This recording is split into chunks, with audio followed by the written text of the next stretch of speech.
In News 10 at 4, Your Health Today, we want to focus on the 8 health tests that women should get every year. We know it is confusing because of the ever-changing guidelines. And that's why local OB-GYN Dr. Nicholas Montalto is joining us today to try and sort it all out.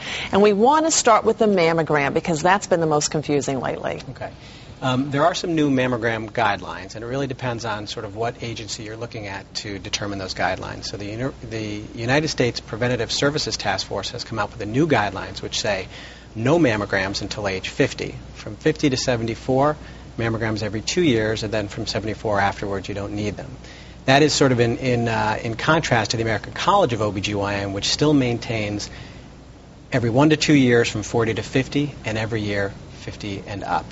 So it really depends on what guidelines you want to follow for that. All right, and we're going to give you those websites. You can check them out afterwards. The number 2 test that every woman should have each year, Pap Smear? Pap Smear is equally controversial changes. Yes. The recommendation now from the American College of OB-GYN is that there does not need to be any Pap Smears until age 21, which is a change. From 21 to 29 every 2 years, and probably from 30 and up every 3 years. A lot of that really depends on your HPV status or your human papillomavirus status, which is what we know now causes cervical cancer. As a doctor, do you recommend that ladies get both the mammogram and the Pap Smear every year? Depending on their age.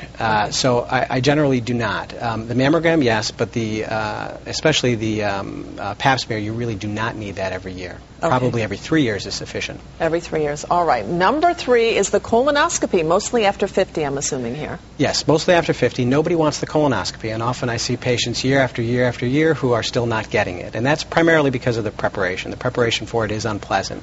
However, it is the best way to pick up colon cancer as well as precancerous changes. So it really is a must-have. A must-have. All right. Blood tests, another way to pick up on lots of cancers or cholesterol. Right. And I think that's probably the big one, is to look at lipid profile or cholesterol, as we sort of call it. And that should probably be done sometime in your 20s just to sort of get a baseline.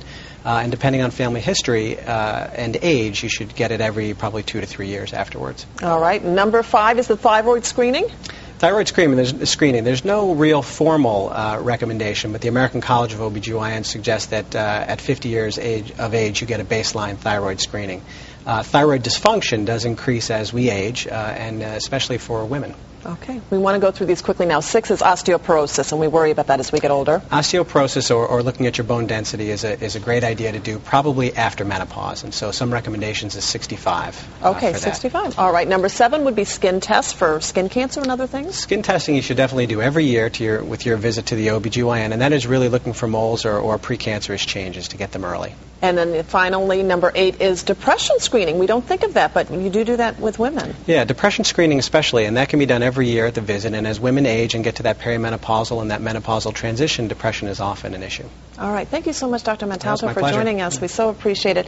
And so if you have any questions about women's health or these 8 tests, just go to our website, WTEN.com, click on links. We have linked you to the American Congress of Obstetricians and Gynecologists, where they have information on these different tests. And for more information, Lydia.